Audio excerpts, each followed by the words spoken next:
Hi, I'm Linda. Trust me, you won't believe what I've been through. Living with my husband's family wasn't exactly the dream. Lucas promised it would be temporary. Just until we save up, he said when we got married 2 years ago. 2 years, and I'm still stuck under their roof.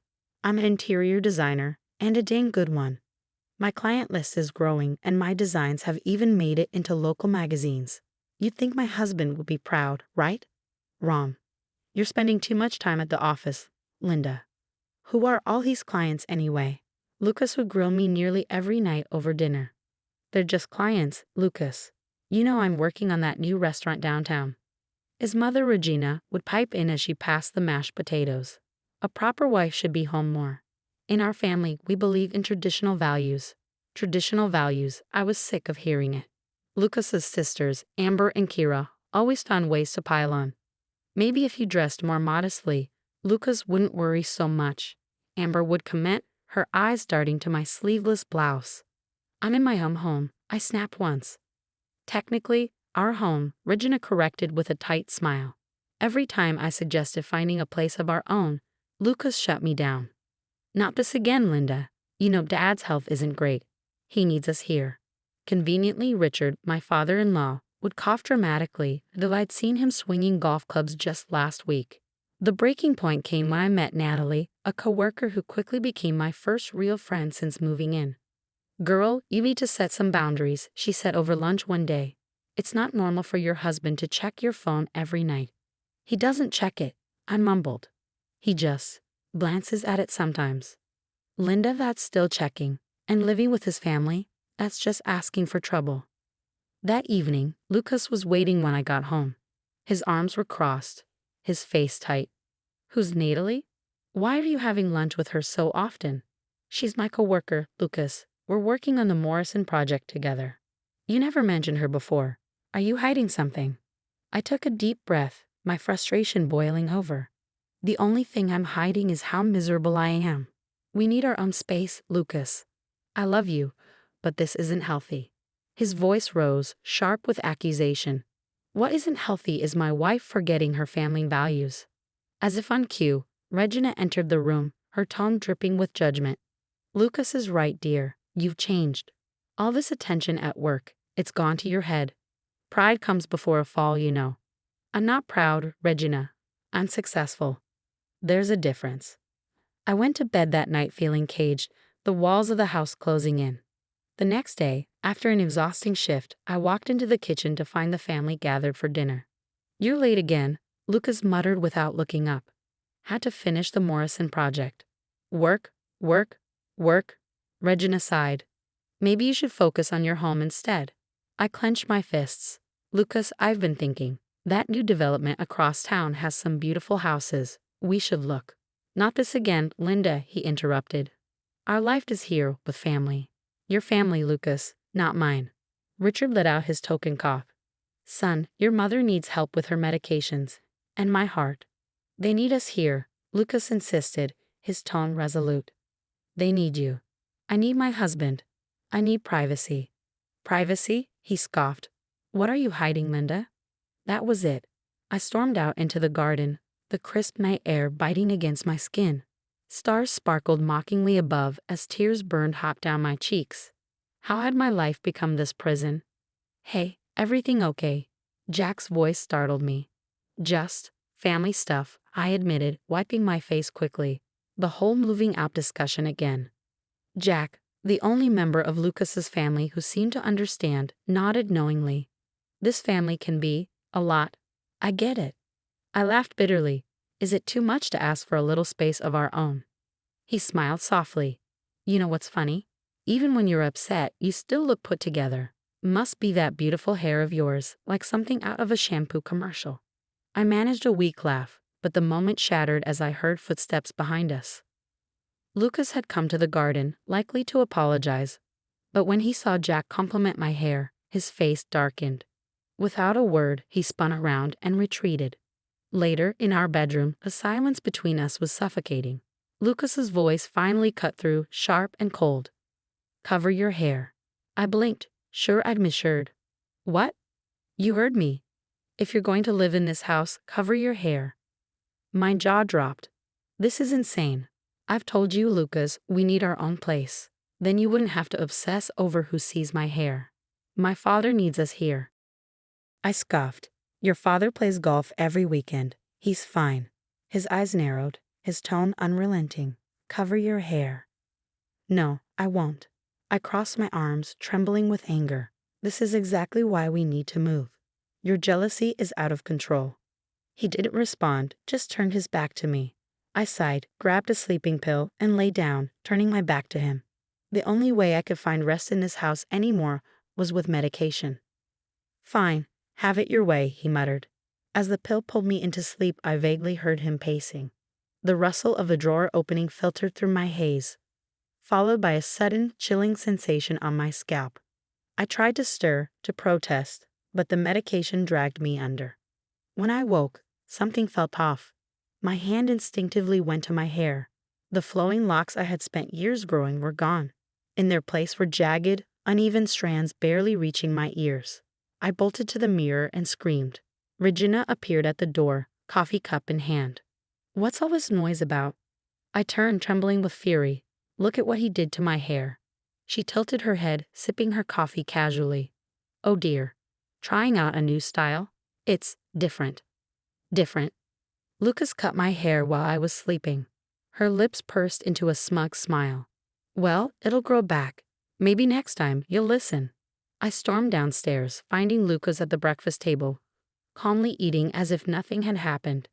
How could you do this to me? I demanded. He didn't even flinch. Do what? You needed to learn respect. Respect? You violated me while I was asleep.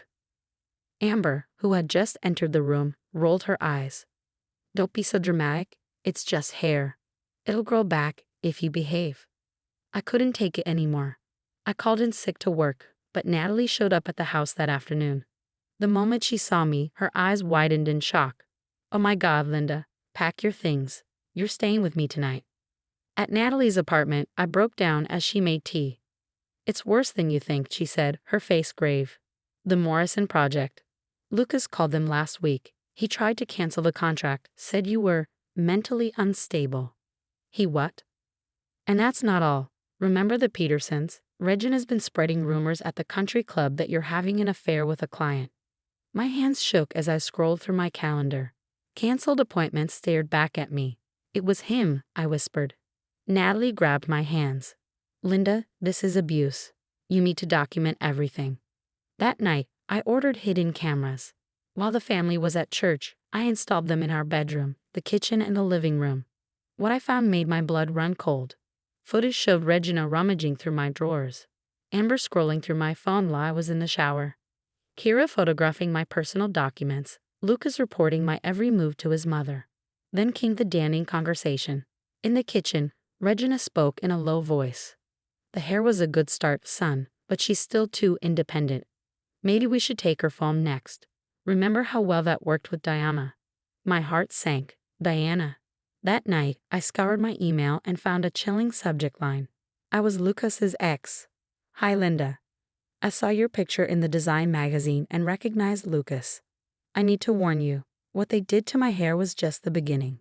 They isolated me, sabotaged my job, spread rumors until I had nothing left. I fled to Chicago. Please be careful. Diana and I exchanged messages for hours. Her stories mirrored mine. Regina going through her phone.